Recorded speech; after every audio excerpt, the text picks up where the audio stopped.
तो हम लोग नेक्स्ट टेस्ट डिस्कशन आज करते हैं चरक सूत्र स्थान 21 से लेके 30 तक। तो चरक सूत्र स्थान 21 में पहला क्वेश्चन देखें। चरक के अनुसार अष्ट निंदित पुरुष नहीं है। तो ध्यान से पढ़ें, इसमें लिखा है कि अष्ट निंदित पुरुष नहीं है, और दूसरा किसके अनुसार पूछा है? तो पूछा भी है चरक के अनुसार। तो चरक के अष्ट निंदित पुरुष में आलोमा ठीक है, आलोमा और अतिलोमा, अतिगौर और अतिकृष्ण ये भी ठीक है, अति हस्व अति दीर्घ, इसके अलावा अति स्थूल और अति कृष्ण। अति मृदु चरक ने नहीं बताया है, काश्यप ने बताया है अति मृदु और अति कठिन। अति मृदु और अति कठिन काश्यप ने बताया है। नेक्स्ट, अति कृष्ण पुरुष को होने का क्या कारण है? तो अति पुरुष अति दुबला क्यों हो जाता है? तो क्रिया अतियोग। क्रिया अतियोग का मतलब होता है, क्रिया मतलब चिकित्सा, अति मतलब ज्यादा, योग मतलब प्रयोग। तो जब किसी का चिकित्सा ज्यादा प्रयोग कर देते हैं तो ये अतिकृष्ण का कारण है। सही है, पहला ऑप्शन ही सही है। दूसरा ऑप्शन है स्नान। स्नान ब्रंघण का कार्य करता है, दुबला होने का कार्य नहीं करता है। हाँ, अगर यहाँ पर शब्द लिखा होता है स्नान अभ्यास, अगर यहाँ पर स्नान अभ्यास लिखा होता तो ये कृष्ण का कारण होता है, दुबला करता है, लगातार नहाना। दिवाशयन से आदमी मोटा होता है, बात त्रिदोष प्रकोप होता है दिवाशयन से सुश्रुत के अनुसार, और पित्त का प्रकोप होता है चरक के अनुसार। और बीज दोष, बीज दोष के कारण अति स्थूल पुरुष को ही बताया है चरक ने। तो बीज दोष का कारण से कोई व्यक्ति अति स्थूल हो सकता है। नेक्स्ट, भूत धात्री निद्रा क्या है? तो मैंने पहले बताया था कि भूत जो है रात में आते हैं, इसको याद करने के लिए इसलिए रात्रि स्वभाव निद्रा जो है ये भूत धात्री है। इसके अलावा तमोभव निद्रा पाप का मूल होती है, श्लेष समुद्भव और आगंतुकी ये किसी भी व्याधि के कारण आती हैं। नेक्स्ट क्वेश्चन, स्थूल पर्व नरोमता। अब स्थूल मतलब मोटा, पर्व मतलब ज्वाइंट, और नर मतलब पुरुष। तो किसी भी पुरुष के जो पर्व जो ज्वाइंट्स हैं वो मोटे हों तो ये किस पुरुष का लक्षण है? तो ये स्थूल पुरुष का लक्षण बिल्कुल नहीं हो सकता है। अब देखो, कई बार इसमें कंफ्यूजन होता है। कंफ्यूजन क्या होता है कि उसके जॉइंट्स मोटे हैं तो वो स्थूल पुरुष का होना चाहिए, जबकि इसका आंसर क्या है? तो किस कृष पुरुष। अब जो व्यक्ति मोटा होगा तो उसके शरीर में जो जोड़ होंगे वो पता ही नहीं चलेंगे, लेकिन कोई आदमी बड़ा दुबला पतला हो तो उसके शरीर में केवल उसके जोड़ जोड़ ही पता चलेंगे कि कहाँ पर उसका जोड़ है। तो इसीलिए स्थूल पर्व नरोमता ये कृष पुरुष यानी दुबले पुरुष का लक्षण है। नेक्स्ट, स्तंभ गौरव शीतघ्नम ये किस उपक्रम का कर्म है? स्तंभ मतलब जकड़ाहट को, गौरव भारीपन को, और शीत मतलब ठंडी को जो दूर करता है। तो निश्चित रूप से ये स्वेदन का लक्षण लिखा हुआ है। तो क्वेश्चन नंबर 5 का बी ऑप्शन सही होगा, स्वेदन। नेक्स्ट, अब इसमें स्तंभन क्या है? रोकना होता है। स्नेहन जो है वो ब्रंघण का कार्य करेगा, लंघन से शरीर कृश होता है। निम्न, नेक्स्ट क्वेश्चन देखें, निम्न में से कौन सा गुण स्तंभन द्रव्यों में पाया जाता है? तो स्तंभन रोकने वाले जो द्रव्य होते हैं उसे स्तंभन द्रव्य कहते हैं। इसमें गुरु गुण तो नहीं रोकेगा, वो बाहर निकालने का कार्य करेगा। लघु गुण रोकने का कार्य करेगा, और पिछल भी चिपचिपा होता है वो भी क्या करेगा? भारीपन करेगा, तो बाहर निकाले। तो इसमें ऑप्शन बी सही होगा, लघु। नेक्स्ट, चरक के अनुसार लंघन का भेद नहीं है। तो चरक ने लंघन के 10 भेद बताए, जिसमें से 4 प्रकार की संशुद्धि, वमन, विरेचन, आस्थापन बस्सी और नस। तो चतुष्प्रकारा संशुद्धि, पिपासा, आतप, मारुत। उसके बाद में उपवास, व्यायाम और पाचन, ये बताया। 10 लंघन बताए, जबकि हम लोग पढ़ते थे कि वाग्भट ने 12 लंघन बताए।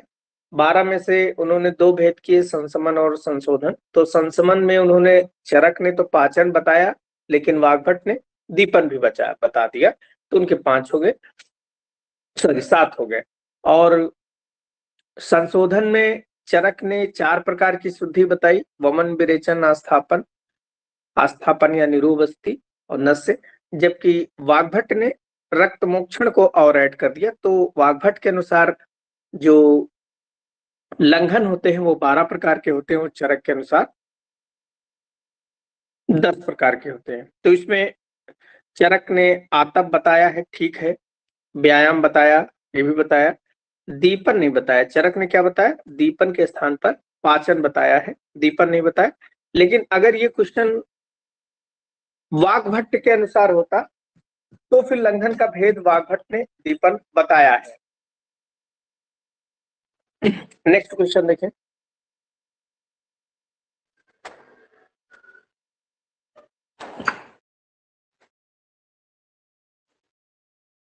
एक 25 वर्ष का युवा बार बार मल त्याग करता है। क्वेश्चन को ध्यान से पढ़ें कि 25 वर्ष का युवा है, बार बार मल का त्याग करता है, मल कफ के साथ मिश्रित होकर आता है, साथ ही साथ अत्यधिक वात की भी समस्या है। ऐसी अवस्था में उस व्यक्ति को चरक के अनुसार बताई गई किस एकल औषधि का प्रयोग करा सकते हैं। तो जब भी ये पूछे कि एकल औषधि, तो सीधे दिमाग आपका कहाँ जाएगा? सीधे आपका दिमाग जाएगा कि ये अग्रय का क्वेश्चन है। चरक सूत्र स्थान 25 में अग्रय द्रव्यों को बताया है। अब वहां जो अग्रय बताए उनके बारे में सोचिए। हिंगू के बारे में क्या बताया? तो हिंगू के बारे में बताया, हिंगू निर्यास छेदन का काम करेगा, दीपन का वायु को बाहर निकालेगा और वात कफ को प्रशमन करेगा। अब देखो, बात तो हिंगू में कंफ्यूजन हो सकता है, भाई वायु यहाँ पर है, वात कफ बढ़ा है, तो हिंगू का प्रयोग कराना चाहिए, लेकिन बार बार मल का त्याग करता है, इस बात को ध्यान रखना चाहिए, क्योंकि यह छेदन का काम है, न कि रोकने का काम है, तो हिंगू नहीं हो सकता। अमृता क्या लिखा है? अमृता के बारे में लिखा है कि सांग्राहिक, अमृता क्या करेगी? अमृता मतलब गुड़ची, सांग्राहिक रोकने का काम करेगा। ठीक है, तो पहला आपको मिल गया कि बार बार मल का त्याग कर रहा है, तो अमृता में सांग्राहिक है, रोकने का काम करेगा। लेकिन दूसरा वहां लिखा है कि वातहर है। अमृता क्या है? वातहर है, और यहाँ पर कफ के साथ में वायु भी है, तो फिर कफ के समस्या में अमृता यहाँ काम नहीं करेगी। दीपनीय है, वो भी ठीक था। श्लेष्म शोणित, श्लेष्म और रक्त के विबंध को दूर करता था, यानी कि उसमें कोई संघात हो गया उसको दूर करता था, तो अमृता भी नहीं हो सकता। नेक्स्ट एरंड मूल के बारे में देखा जाए, और लास्ट ऑप्शन बचा बिल्व के बारे में।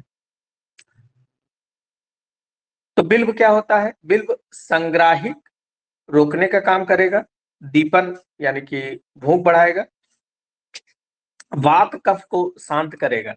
तो यहाँ पर बिल्व जो है सबसे श्रेष्ठ हो सकता है, क्योंकि उसको बार बार मल आ रहा है, वात कफ को बिल्व शांत करता है, और साथ ही साथ में दीपन का भी कार्य करता है, तो इसीलिए यहाँ पर हम बिल्व का प्रयोग कर सकते हैं।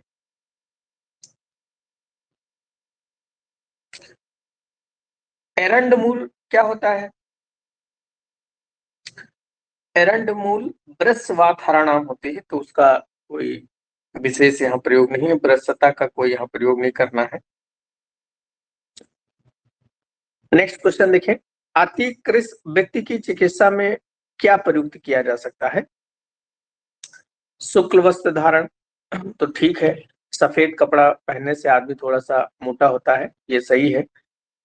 स्निग्ध उद्वर्तन, ये भी ठीक है कि स्निग्ध उद्वर्तन कर सकते हैं। गुरु द्रव्य, अतिक्रस में गुरु द्रव्य प्रयोग नहीं कराएंगे, क्योंकि अतिक्रस का जो व्यक्ति होता है उसके अंदर अग्नि मंद होती है। अग्नि मंद होने की वजह से अगर आपने उसके भारी द्रव्य प्रयोग कराकर मोटा कराने की कोशिश करेंगे तो वो खाना ही नहीं पचा पाएगा। तो ऐसे सिचुएशन में हमें लघु और संतर्पण चीजें, लघु चीजें क्या है, जैसे कि मुनक्का, द्राक्षा, वो क्या है, हल्का है और जल्दी से ग्लूकोज देगा तो उसका तर्पण भी होगा। तो यहाँ पर गुरु द्रव्य प्रयोग नहीं कराते हैं। शुक्ल वस्त्र स्निग्ध उद्वर्तन, ये ठीक है, तो ऑप्शन डी सही है, A and B. Next, Sushruta के अनुसार दिवा शयन से क्या प्रकोपित होता है? तो अभी हम लोगों ने ऊपर पहले ही क्वेश्चन में देखा था कि दिवा शयन से सुश्रुत के अनुसार त्रिदोष का प्रकोप होता है और चरक के अनुसार कफ और पित्त का प्रकोप होता है।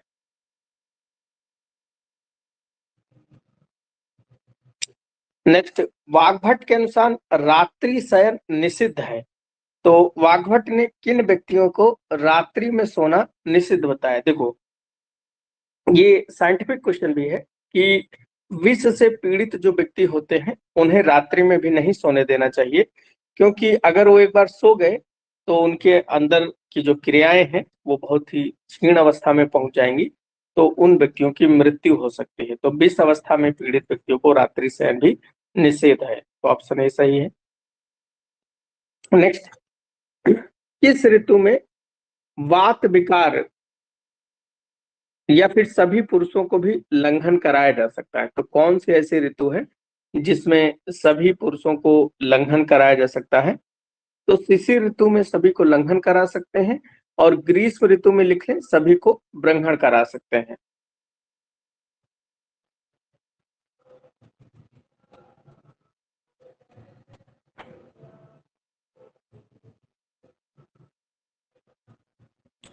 नेक्स्ट क्वेश्चन देखें, सही मिलान करना है।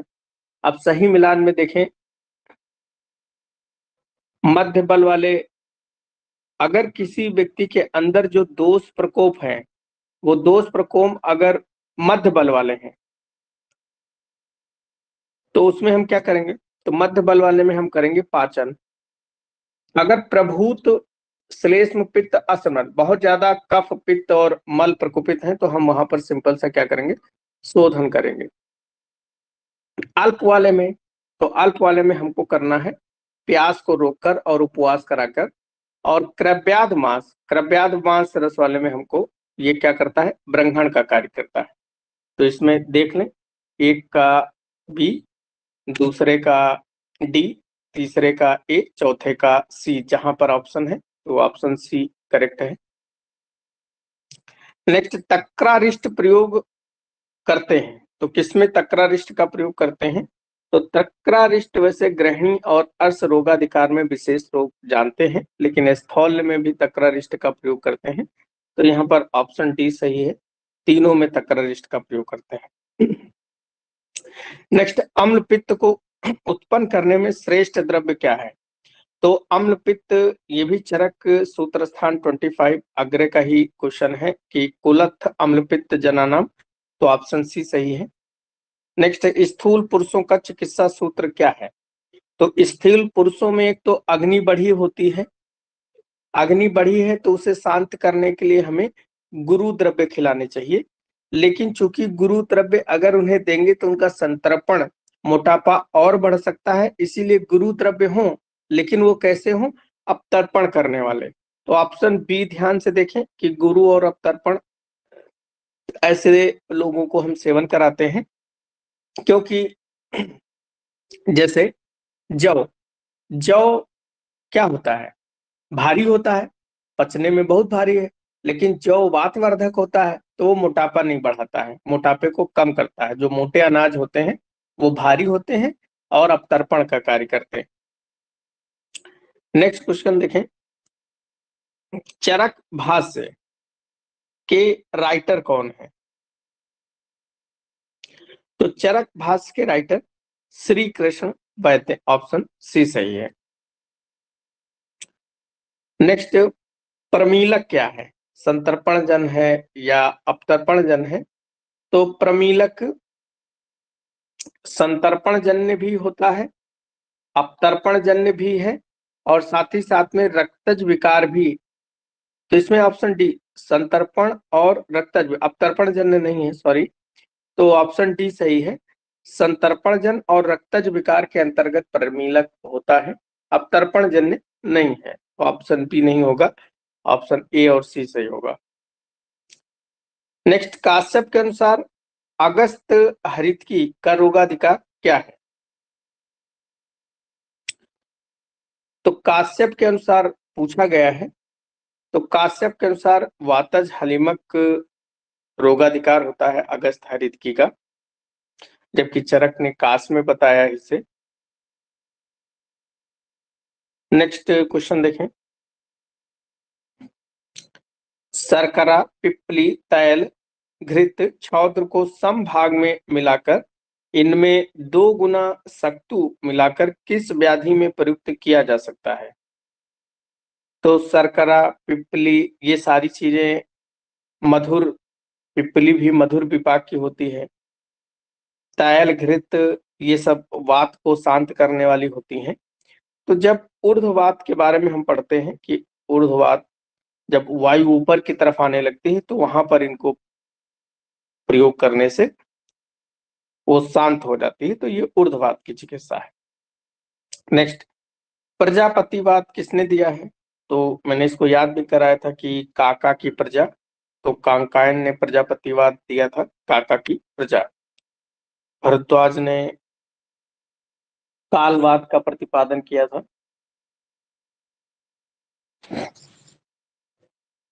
तो इसमें सभी आचार्यों ने अपने अपने वाद प्रस्तुत किए थे, उनको देख लीजिएगा, कभी कभी ये पूछ भी लिया जाता है, क्वेश्चन इंपॉर्टेंट है।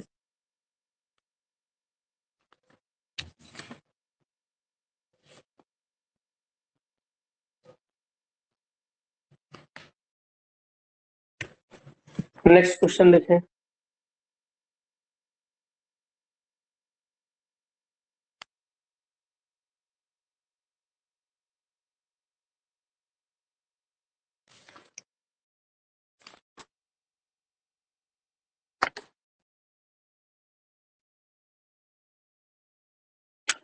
निम्न में से हृदय के क्या पर्याय हैं? महत और अर्थ। तो हम लोग जब चैप्टर ही पढ़ते हैं अर्थे 10 महामूली अध्याय, तो अर्थे 10 महामूली का मतलब होता है कि जो 10 धमनियां हृदय से निकलती हैं, तो उसी के नाम पर ही अर्थ और महत ये दोनों हृदय के पर्याय होते हैं, तो ऑप्शन डी सही है। नेक्स्ट, श्रवण कार्य किसके द्वारा किया जाता है? तो यहाँ पर श्रवण, श्रवण मतलब कोई चीज एक्सचेंज हो रही है मटेरियल्स का, तो एक्सचेंज जो होता है वो स्रोतस के लेवल पे होता है, तो स्रोतस ऑप्शन सही है। जबकि सिरा जो होती है वो शरणार्थ सिरा और धमन्यात धमन्या, धमन्यात धमन्या, तो धमनी जो होती है वो धमनकार पैल्पिटेशन जिसमें हो, और शरण जिसमें नदी की तरह पानी बह रहा हो, तो वो सिराएं होती हैं। और श्रवण मतलब ऊजिंग या एक्सचेंज ऑफ मटेरियल जहां पर होता है वो स्रोतस होता है, तो ऑप्शन सी सही है।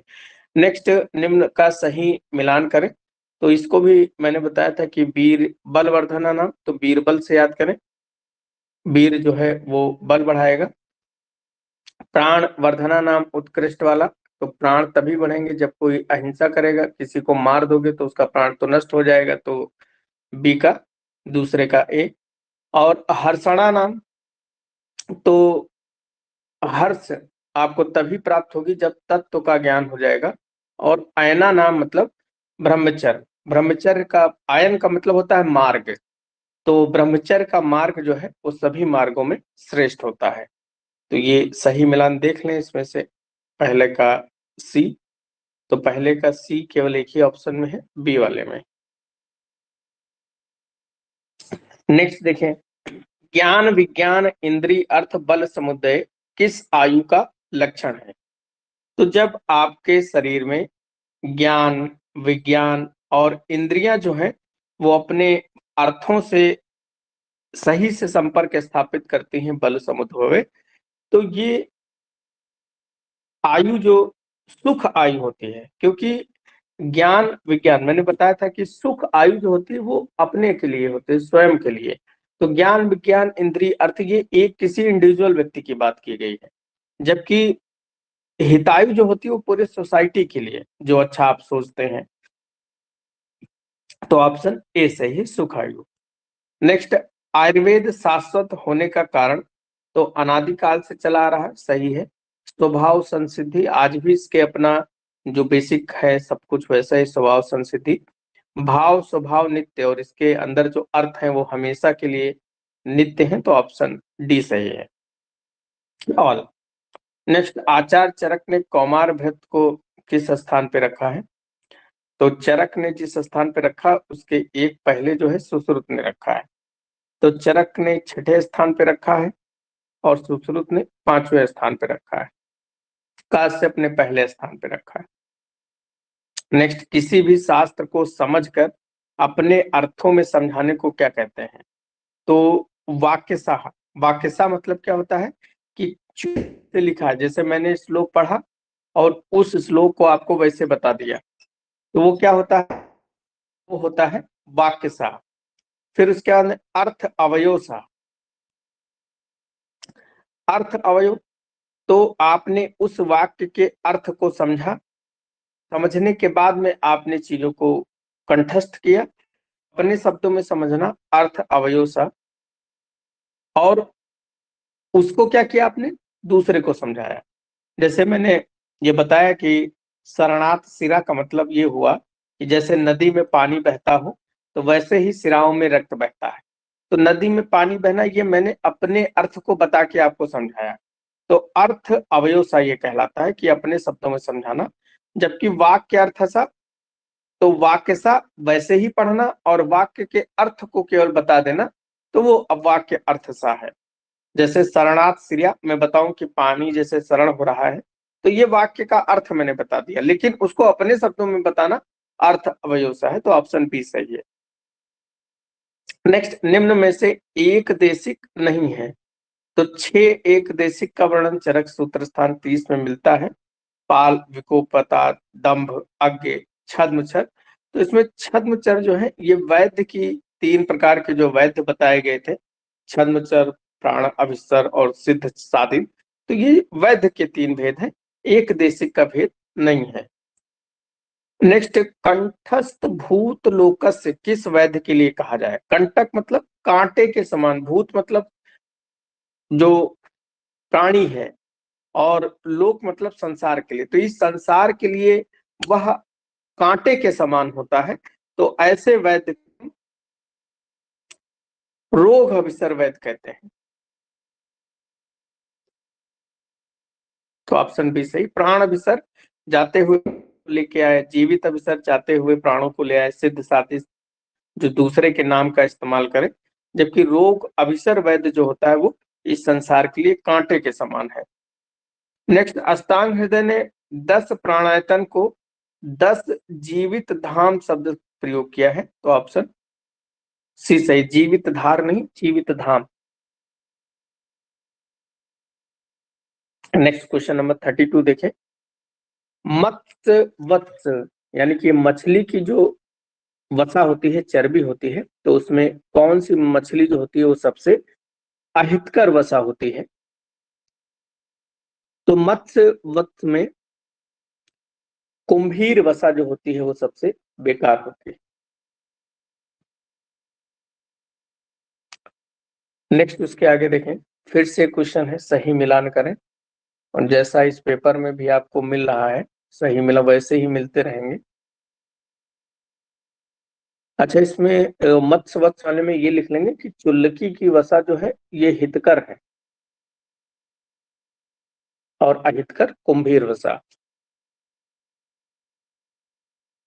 इसका लक्षण है, तो ये आग्रह के क्वेश्चन है। आ निर्वेद वात लक्षणा नाम, वर्ज्य नाम, नास्तिक को चिकित्सा नहीं करते हैं, वर्ज्य है। रोग समूह राजक्षमा होता है, और औषधि नाम विज्ञान होता है। तो पहले का सी, तो 2 ऑप्शन ऐसे हैं जिसमें पहले का सी है, एक बी वाला एक डी वाला।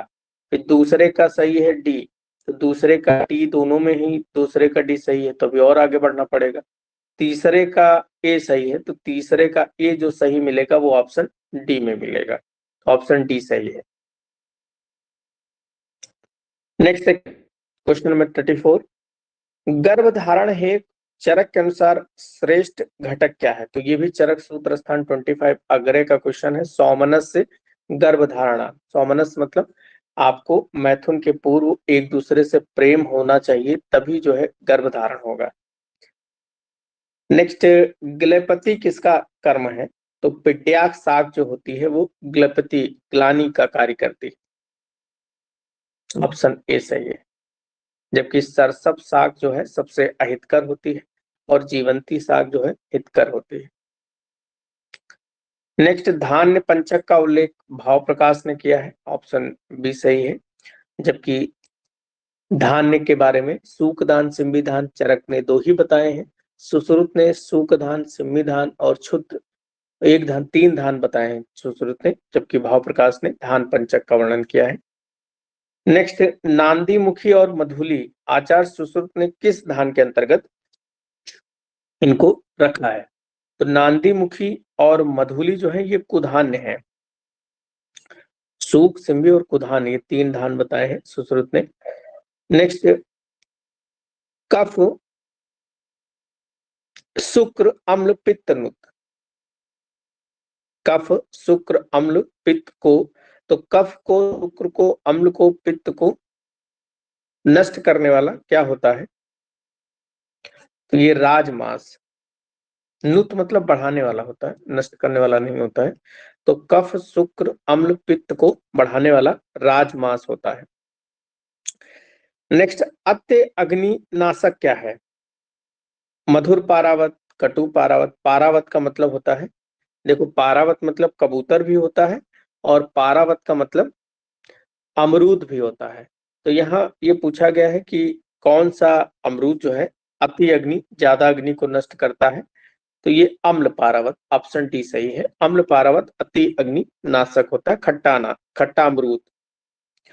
नेक्स्ट, शिशु भैषज किसका पर्याय है? तो शिशु भैषज अतिविषा का पर्याय है।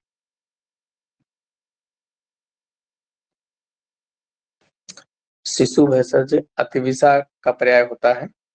इसके अलावा स्वित्र भैषज काको उदुम्बर को कहते हैं।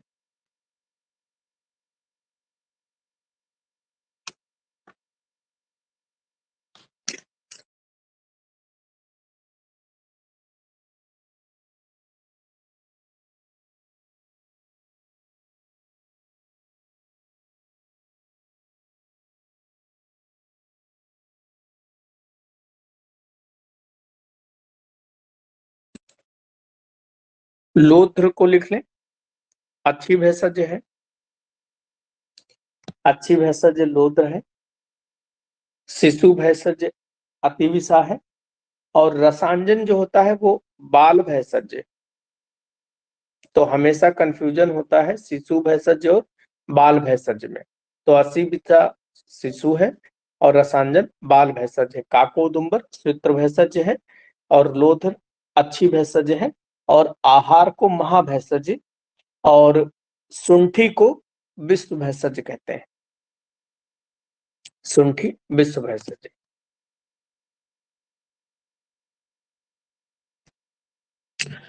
नेक्स्ट क्वेश्चन नंबर 41 देखें कि चरक तत्व प्रदीपिका, इसके लेखक कौन है?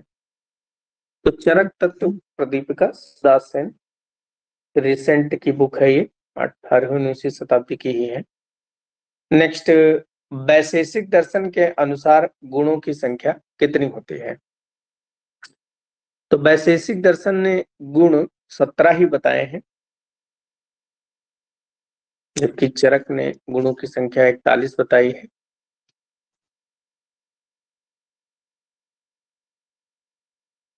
नेक्स्ट क्वेश्चन देखें, क्वेश्चन नंबर 43, भट्टार हरिश्चंद्र के अनुसार सामान्य का भेद नहीं है। तो भट्टार हरिश्चंद्र ने एक देश सामान्य, बद्ध सामान्य, अत्यंत सामान्य बताए हैं, जबकि गुण सामान्य का वर्णन नहीं किया है। तो ऑप्शन डी सही है। नेक्स्ट, रस का विशेष ज्ञान किस महाभूत से नहीं होता? तो रस का विशेष ज्ञान अग्नि, वायु और आकाश, इन तीन से होता है। जल महाभूत से रस का विशेष ज्ञान नहीं होता है। जल महाभूत रस की योनि होती है। तो ऑप्शन ए सही है। नेक्स्ट, क्षार को रस माना है, तो किस आचार्य ने क्षार को रस माना है? तो ये हम लोग आउटलाइन पढ़ते समय इसका डिस्कशन भी किया गया था। तो निमि ने क्षार को, ऑप्शन सी, रस माना है। नेक्स्ट, रसौन में यानी कि लहसुन में कौन सा रस नहीं होता है? तो लहसुन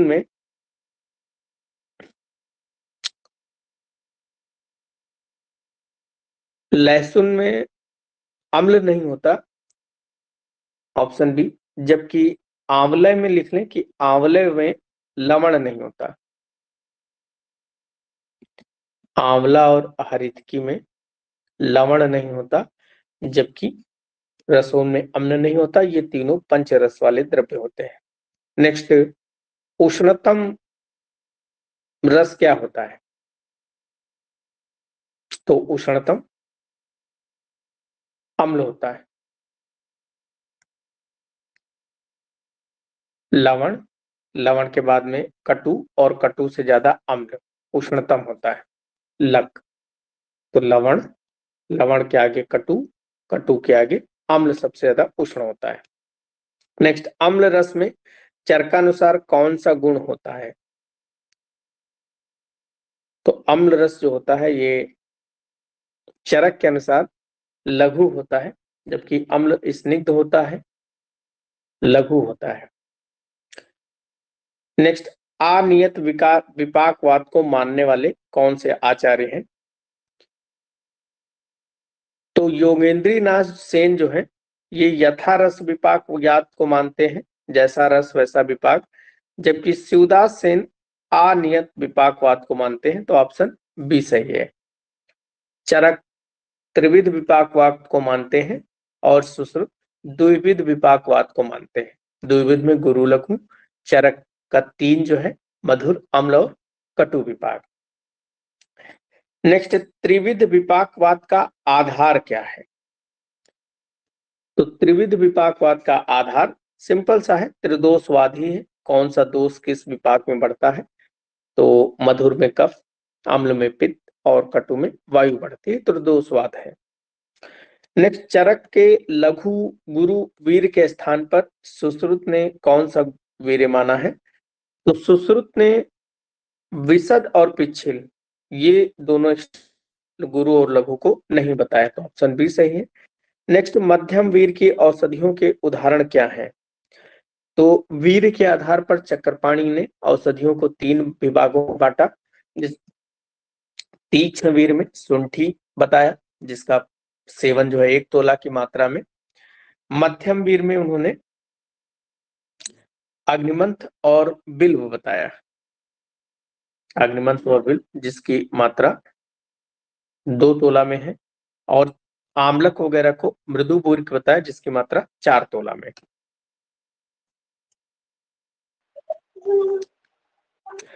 क्वेश्चन नंबर 47 ठीक कर लेंगे। उष्णतम रस जो है वो लवण रस है और अम्ल जो है उष्णतर है।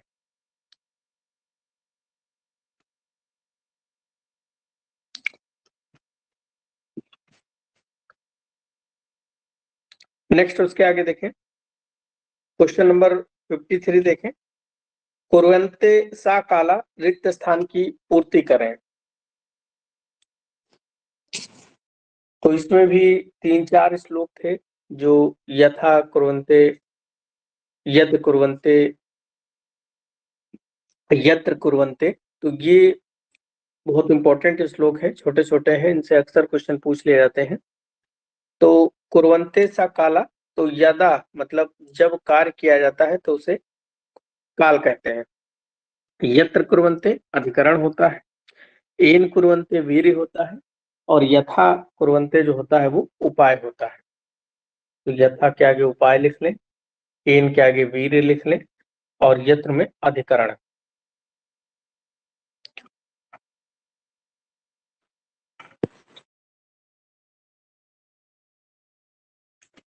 Next question number 54। निमि के अनुसार वीर की संख्या कितनी है? तो निमि ने वीर के 15 भेद बताए हैं, ऑप्शन बी सही है। नेक्स्ट, हरित की कसाय रस होते हुए भी स्तंभन न करके विरेचन का कार्य करती है, अष्टांग हृदय के अनुसार यह कर्म क्या है?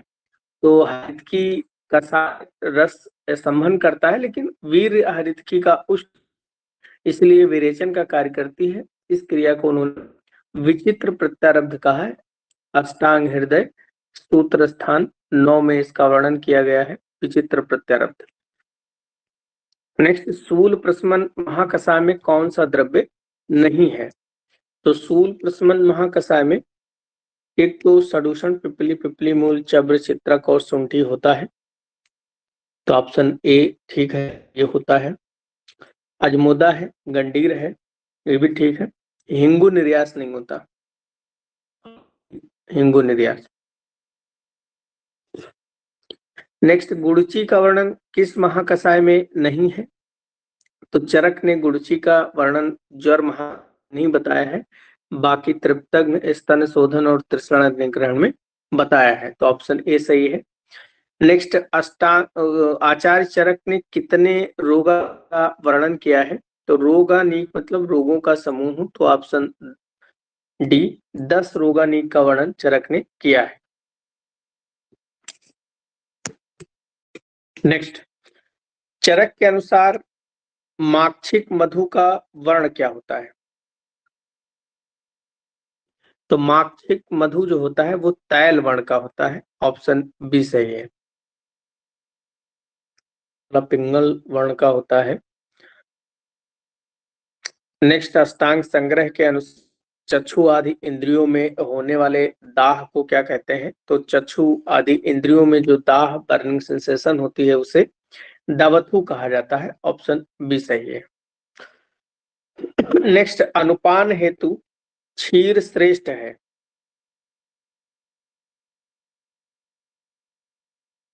तो क्रूर कर्म के पश्चात ठीक है, उपवास के पश्चात ठीक है, भाष्य के पश्चात बोलने के बाद, तो अनुपान के लिए क्षीर जो है वो दूध श्रेष्ठ होता है, जीवन का डी, ऑल ऑप्शन सही है। नेक्स्ट, औषधि वर्ग किस आचार की मौलिक देन है? तो अष्टांग हृदय की मौलिक देन है। नेक्स्ट, चरक ने मधु वर्ग का वर्णन किसके अंतर्गत किया है? तो चरक ने मूत्रों का वर्णन सूत्र स्थान 1 है और मधु का वर्णन इच्छु वर्ग के अंतर्गत कर दिया है, मधु वर्ग का चरक ने नहीं बताया है। नेक्स्ट, अरुण दत्त ने पुराण घृत की संज्ञा कितने वर्ष पुराना घृत को? तो अरुण दत्त ने पुराण घृत 15 वर्ष पुराना जो घृत होता है उसे पुराण घृत इन्होंने बताया है। बाकी आचार्यों ने भाव प्रकाश एक ही वर्ष में पुराण कह दिया। ने 10 वर्ष पुराना, उसके बाद में प्रापुराण कहा, और 100 वर्ष पुराना जो होता है वो कौम्भ सर्पी होता है। सुश्रुत के अनुसार किन द्रव्यों को पुराना ग्रहण करना चाहिए? तो सुश्रुत ने स्नूही, वासा इनको ताजा ग्रहण करना चाहिए, पिपली को ग्रहण करना चाहिए, तो ऑप्शन डी सही है। नेक्स्ट 66 देखें, फलदायक स्वप्न कौन से होते हैं? तो जो भाविक और दूसज स्वप्न होते हैं ये दोनों फलदायक, तो ऑप्शन डी सही है।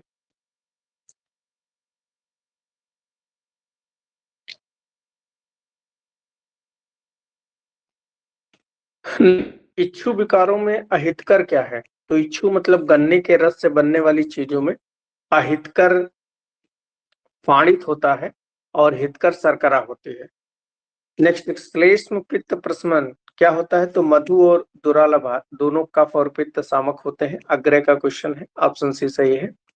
नेक्स्ट, किस व्यक्ति के भय के कारण होता है? किसी व्यक्ति के भय का क्या कारण होता है? तो भय का कारण असमर्था भय कराणाम, ये भी अग्रे का ही क्वेश्चन है।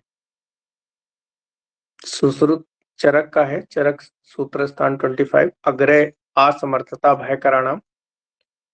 नेक्स्ट, किसी पदार्थ का पथ्य होना किस बात पर निर्भर करता है? तो मात्रा, काल, भूमि, सभी पे निर्भर करता है, ऑल पे। जैसे आहार, 4 रोटी की आपकी भूख है, आप 10 रोटी खा जाएं तो आहार तो पथ्य होता है, अच्छा होता है, लेकिन 10 रोटी खाएंगे उल्टी होने लगेगी, तो मात्रा ज्यादा किया। या काल, दही जो है रखा हुआ है, तो बढ़िया दही जब तुरंत का जमाया हुआ होता है तो अच्छा होता है, रखे रखे 10 दिन बाद उसको खाओ तो एकदम एसिडिटी कर देगा, खट्टा हो जाता है। तो काल, था तो दही पथ्य लेकिन वो अपथ्य हो जाएगा। ऐसे ही भूमि, तो ये बातों पर निर्भर करता है। नेक्स्ट, धनवन क्या है? फलासो है या पुष्पासो है या सारासो है? तो धनवन जो होता है वो फलासो और सारासो ये दोनों होता है, तो ऑप्शन डी सही है। पुष्पासों की संख्या कितनी होती है? तो चरक ने 84 प्रकार के पथतम आसों का वर्णन किया है, जिसमें से पुष्पासों की संख्या 10 बताई है, ऑप्शन बी। नेक्स्ट, आस्वादु हितकर रस का भेद किस आचार्य ने माना है? तो आस्वादु हितकर, स्वादु हितकर और आस्वादु अहितकर और आस्वादु हितकर, ये 4 रस बताने वाले आचार्य हिरणाक्ष ने स्वादु आस्वादु हितकर भेद माना, तो ऑप्शन सी सही है। नेक्स्ट, रस होता है, आश्रय होता है, आश्रयी होता है, निराश्रयी होता है या उभाश्रयी होता है? तो रस जो होता है वो आश्रयी होता है। आश्रयी मतलब जो किसी में रहता है, तो आश्रयी कहाँ रहेगा रस? तो द्रव्य में आश्रयी होता है। डलहड़ के अनुसार क्षार का अनुरस क्या होता है? तो डलहड़ ने क्षार का रस जो बताया वो लवण रस बताया, और क्षार का अनुरस कटु बताया, जबकि सुश्रुत ने इसका उल्टा बताया, उन्होंने क्षार का रस कटु बताया और अनुरस लवण बताया। नेक्स्ट, ग्लानि कर्म किस महाभूत का है? तो ग्लानि कर्म वायु महाभूत का कर्म है। नेक्स्ट, चिकित्सा सिद्धि उपाय गुण कौन कौन से हैं? तो उपाय कौन से हैं? परादि गुण है। और गुरुवादि गुण को क्या कहा जाता है? चिकित्सा चिकित्सीय गुण कहा जाता है या चिकित्सा सिद्धि गुण कहा जाता है, जबकि उपाय क्या है? परादि गुण है। नेक्स्ट, संस्कार का भेद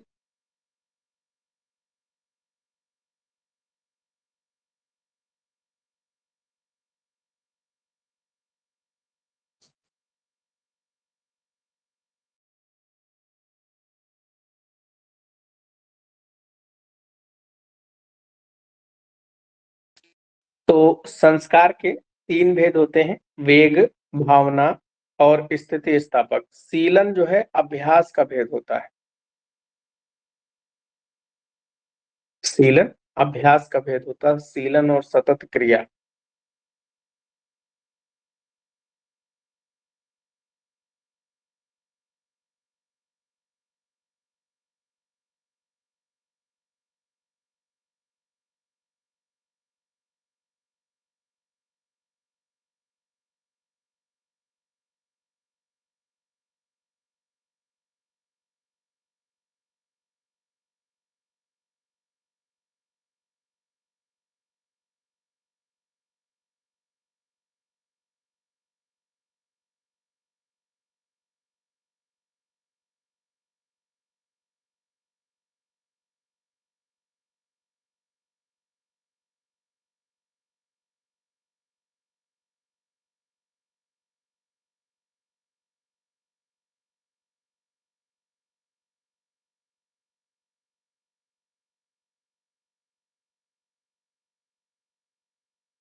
नेक्स्ट क्वेश्चन देखें, वर्ल्ड एनेस्थीसिया डे कब मनाया जाता है?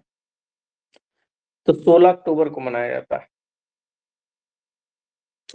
नेक्स्ट क्वेश्चन नंबर 80 देखें, सर्वरस प्रत्यनीक भूत, यानी कि सभी रसों का प्रत्यनीक का मतलब होता है उल्टा कौन सा है, विपरीत कौन सा होता है?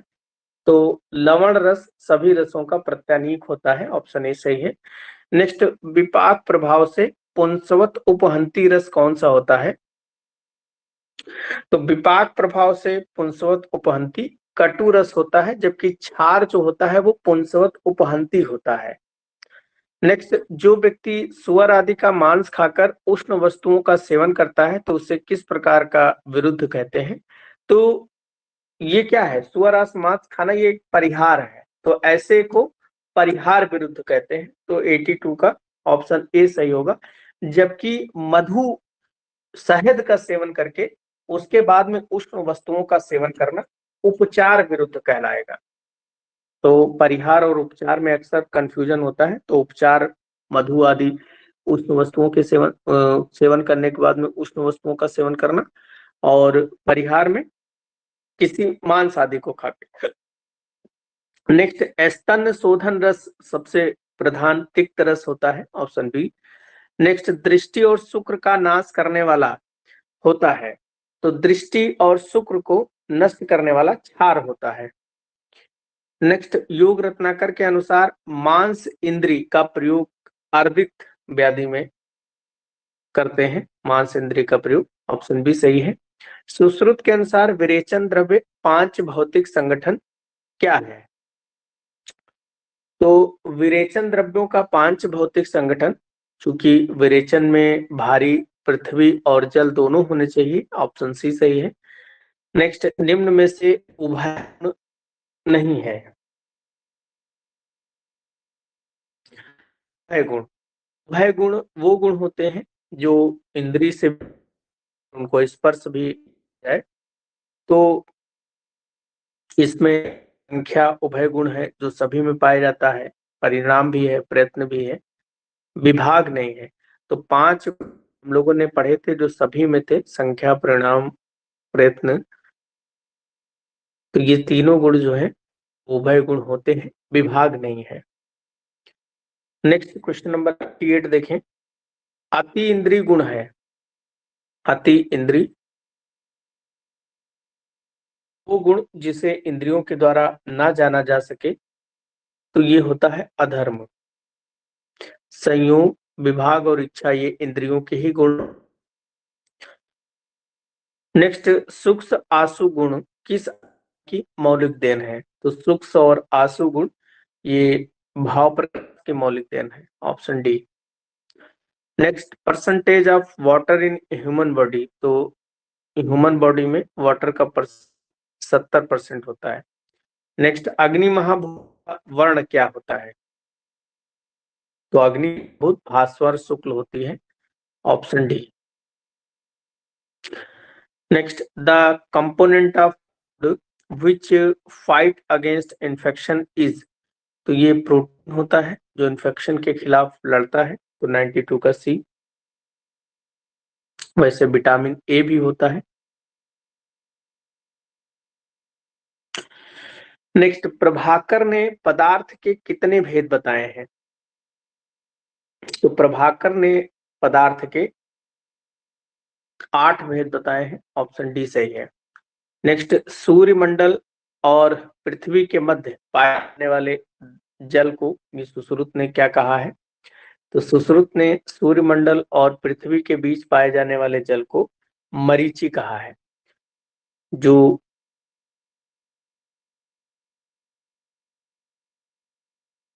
नेक्स्ट उसके आगे देखें, हेमाद्री के अनुसार सेथलन कर्म किस गुण का है? तो सेथलन ये मृदु गुण का कर्म है, ऑप्शन ए। नेक्स्ट, परिणाम लक्षणों विपाक, ये नागार्जुन का है कि परिणाम लक्षण यानी कि अंतिम अवस्था विपाक कहलाती है, 96 का सी। नेक्स्ट, वीर संक्रांति का वर्णन ने किया है और इनकी रत्न प्रभा टीका।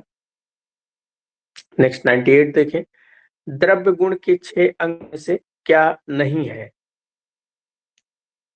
तो नाम, रूप, प्रयोग ज्ञान, कर्म ज्ञान, ये सारे 6 में से हैं। वीर ज्ञान नहीं है, तो 98 का डी। नेक्स्ट, दीपनी, पाचनी, संग्राहिक, दोष हराणाम, तो ये अतिविसा है। अतिविसा दीपनी, पाचनी, संग्राहिक सर्व दोषों को दूर करता है। संग्राहिक बल्यवात हराणाम, बला होता है, ऑप्शन ए। तो ये 21 से लेके का जो क्वेश्चन पेपर था उसके बारे में डिस्कशन हुआ। बाकी कल टेस्ट शायद निदान और विमान का होगा, तो उसका डिस्कशन कल ही होगा। जितना ही।